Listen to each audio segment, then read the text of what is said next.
Test 4.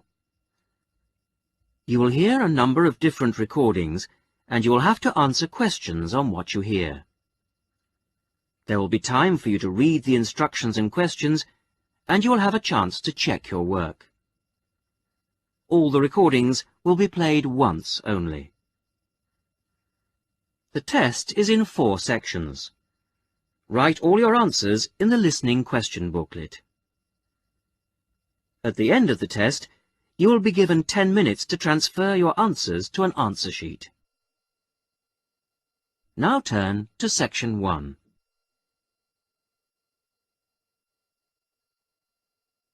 Section 1.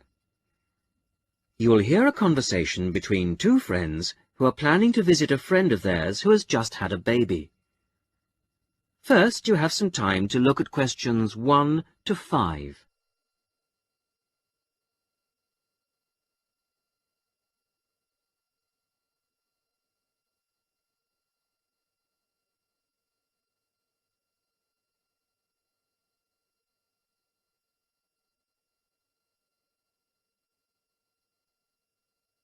You will see that there is an example which has been done for you.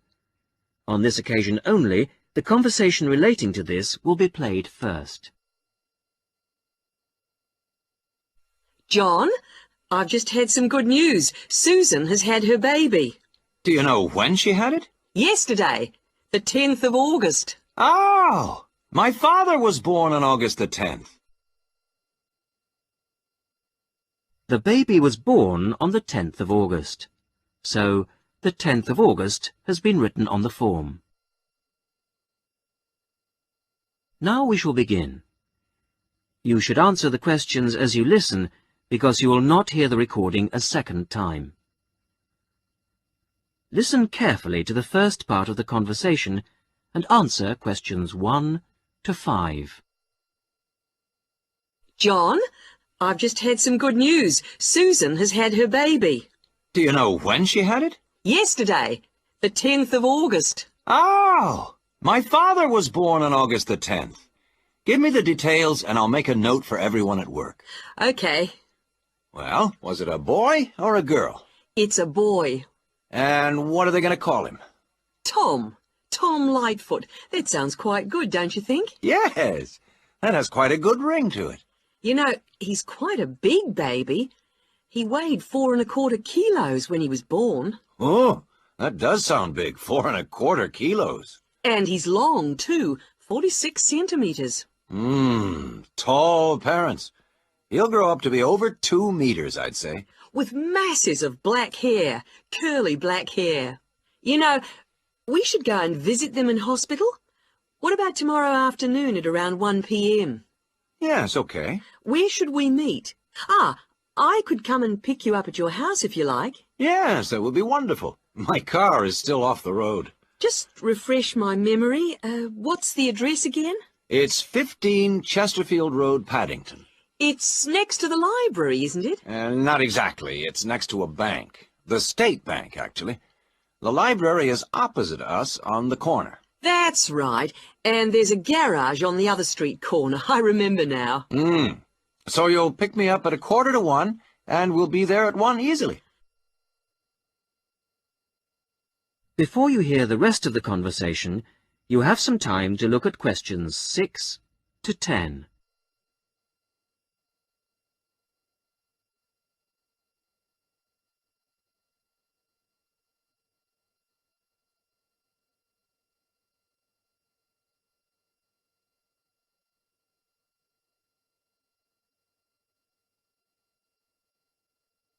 Now listen and answer questions 6 to 10.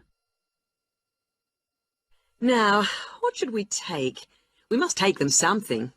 I always think flowers are good to take to someone in hospital, don't you? Well, not really. Everyone always brings flowers and they don't last. I think it's much better to take a pot plant so she can take it home with her. Yes, but then she has to remember to water it. And what about a big box of chocolates? Okay, chocolate sounds fine. We should get something for the baby, too. What do you think? Yes, you're right. What do you think of something like baby shampoo or talcum powder? Or we could get a little hat or something like that. We don't know the size or the right color, do we? I think we should get something they wouldn't normally buy. What about a soft toy of some sort? Yes, a soft toy. What about a teddy bear? I could get one early tomorrow at the market, and I could probably get the chocolates there, too. Good. So you'll pick me up at 1:45 at my place, and I'll make sure that I've got the presents. You must remember how much you paid for the gifts, so I can pay you back for half. If they're going to be from both of us, I would like to go shares. Okay. I'd say the chocolates would be about $15 for something nice and not too small, and the toy would be around $35 or so, I think. Good, that'll be fine. About $25 each then. Good. I'll pick you up then on Sunday at 12:45. Okay. See you then. Bye. That is the end of section 1. You will now have half a minute to check your answers.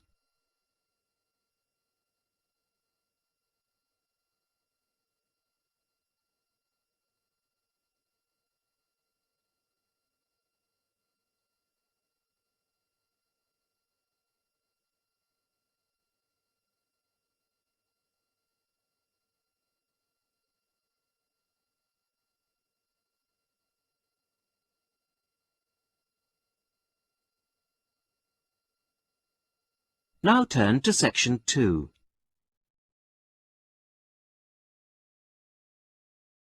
Section 2. You will hear a popular science radio program.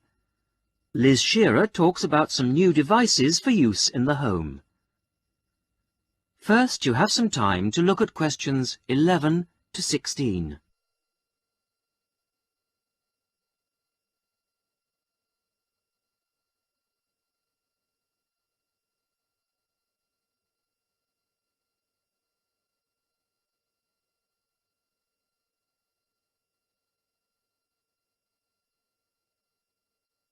Now listen carefully to the radio program and answer questions 11 to 16.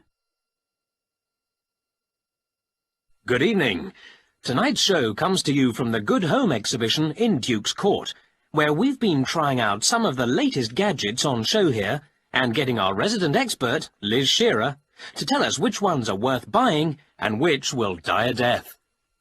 Well, hello.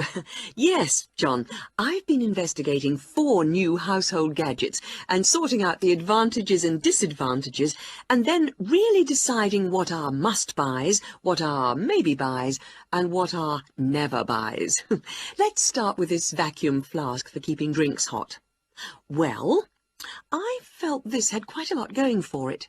Most of all is the fact that it contains no glass and is therefore unbreakable to all intents and purposes.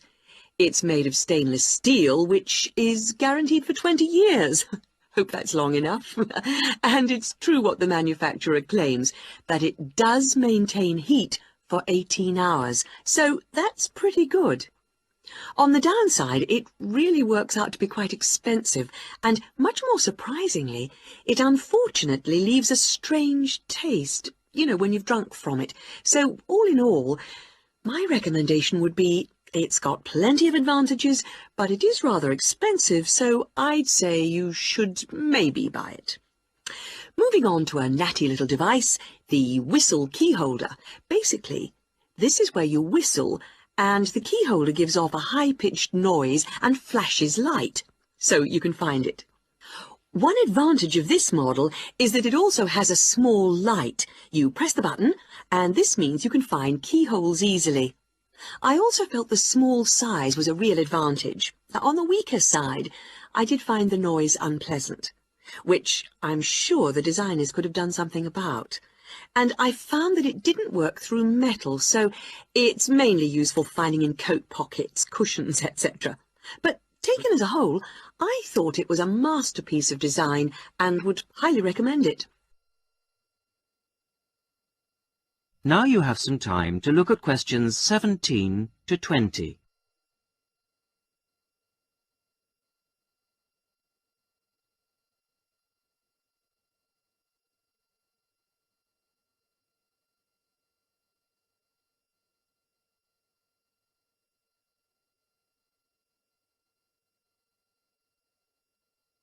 Now listen and answer questions 17 to 20.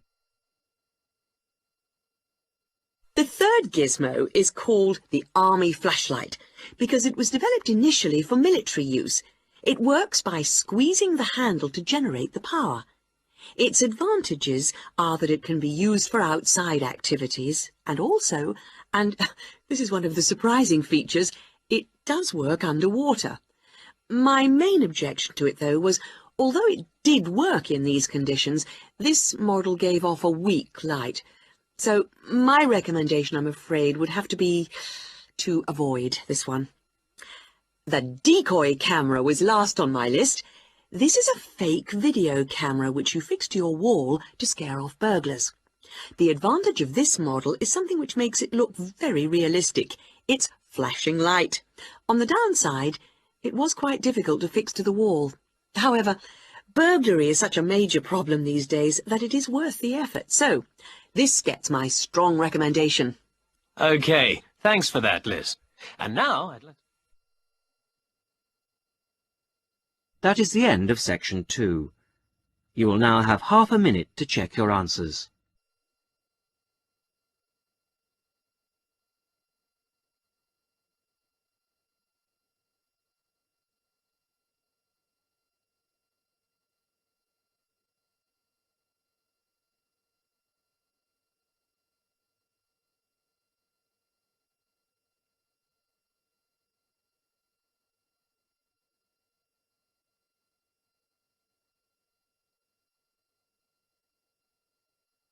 Now turn to section 3.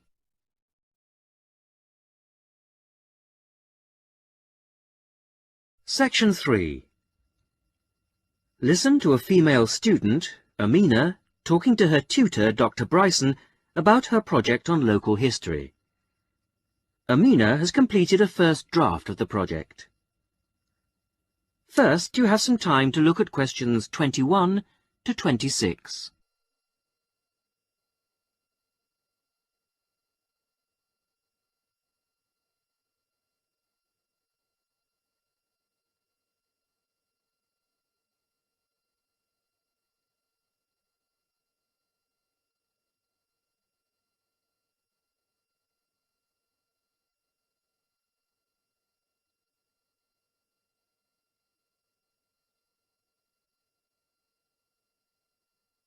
Now listen carefully to the first part of the discussion and answer questions 21 to 26. Well, Amina, thanks for letting me have your draft in such good time. Oh, that's all right. I was just very anxious to hear what you think of it. You can see that I decided to change the topic.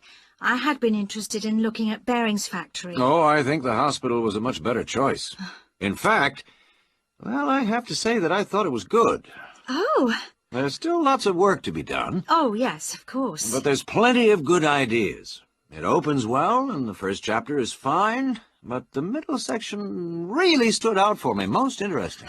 That's amazing, because I really didn't find it a bit easy to write. How long did you work on the whole thing? Well, I spent about 2 or 3 weeks reading and doing general research, and then I dashed the writing off very quickly. So about 4 weeks in all. Well, that's about par for the course. You've got a while yet to make the changes. Oh, right. No problem. Right. Let's have a look at my notes here. Okay, starting with section headings. The broad divisions are good, but you'll have to redo the actual headings. I've made some suggestions in the margins. Okay, thanks. Now, this information on local housing. I can see why you put it there, but it really isn't relevant to the approach you've taken. I think I see what you mean. Now, what did I say about the interviews? Oh, I worked very hard on those. I really thought they were valuable. Oh, they are, Amina, but they're very complex and rather unclear at the moment. You're going to have to spend a bit of time making the data a lot clearer. Okay, as long as I don't have to remove them altogether. No, don't worry. What about the chronology, the list of dates? I wasn't sure whether I should rewrite those. My advice on that is to take them out. I feel it makes the whole piece appear too simplistic. Okay, if it'll help. Now you have some time to look at questions 27 to 30.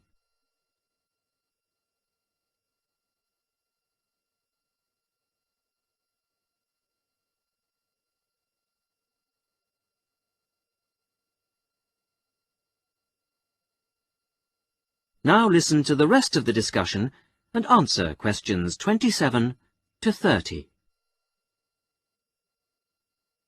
Now, there are a couple of other books I'd like you to look at. Have you got a pen? Right. Approaches to Local History by John Mervis. Right. And then I think you need to think about ways of representing interview data. Have a look at Sight and Sound by Kate Oakwell. Sight and sound. And you know I'm going away on holiday next week. Yes. So when you've made the changes, I suggest you show the work to your support tutor. Support tutor. Right. Then you do the proofreading. Proofreading.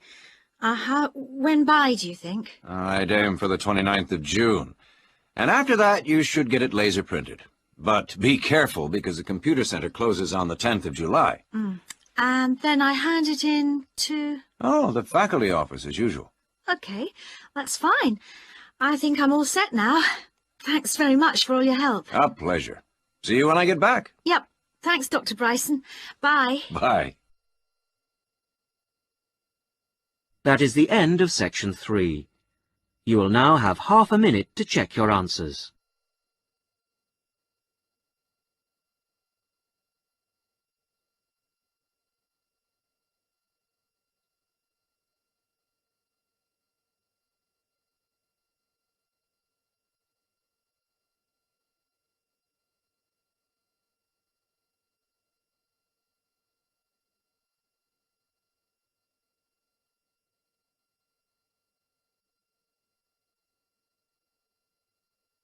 Now turn to section 4.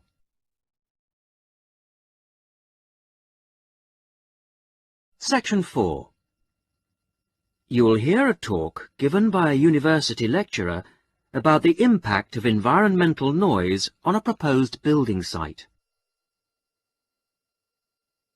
Before you hear the talk, you have some time to look at questions 31 to 35.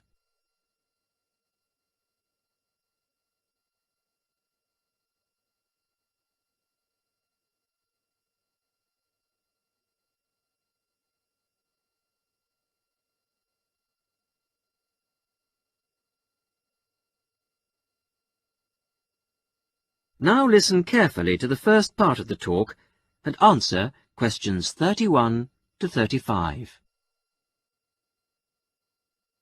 Good afternoon. I'm Paula Bundle, and I am giving you the lectures on environmental noise this term. Today, we're going to look into the effects of noise on a planned housing estate in a particularly difficult part of the new Manchester Park area. This site is not as bad as some I have researched in the past. The Blacktown Airport is closed from 6 p.m. to 7 a.m, and this is a great advantage to the site. The only noise after dark is from the highway, and the traffic is somewhat reduced between 7:30 p.m. and 5:30 a.m. So the people most affected by the noise will be, I expect, housewives. By the time most of the students and workers have arrived back home in the evening during the week, the noise will have abated to a fairly large extent. The weekends are still a problem, of course, but the traffic is certainly reduced on Saturdays to a large extent, and even more so on Sundays. Of course, modifications to houses will be necessary at a site like this, and they come at a significant cost to the developer and home buyer. The modifications I'm about to outline will add about $25,000 to the price of a newly built house. That will still mean a cheaper house than in a less noisy and more desirable area. A bit of background would not go astray. I understand that you are all familiar with the proposed development site at Manchester Park. It's a particularly difficult one in terms of noise, with the highway along the eastern perimeter and the Blacktown Airport not 3 kilometres away to the north. Of course, those nearest the highway will be the worst hit, with heavy traffic noise as well as the noise from the light planes overhead. As you all know, the normal noise threshold for private housing is 55 decibels. At this site, the levels have been recorded as high as 67 decibels. Before the talk continues, you have some time to look at questions 36 to 40.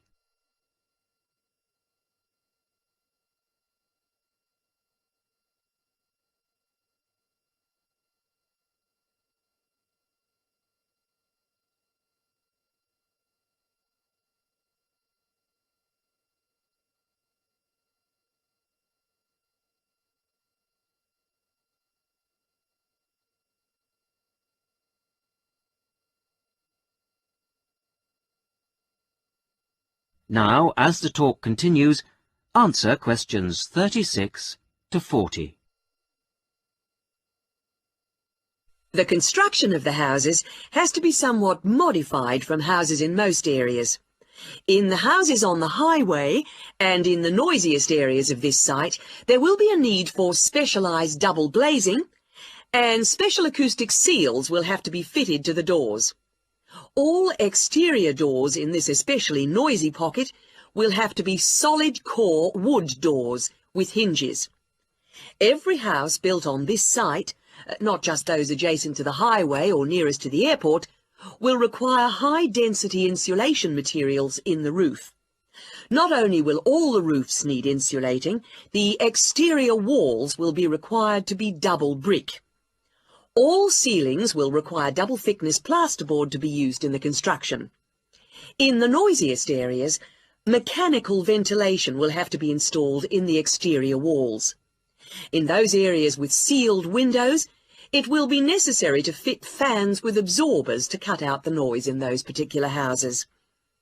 Air conditioning units could also be fitted in the ceilings of such houses, but this is substantially more expensive than fans and may not be needed on this site.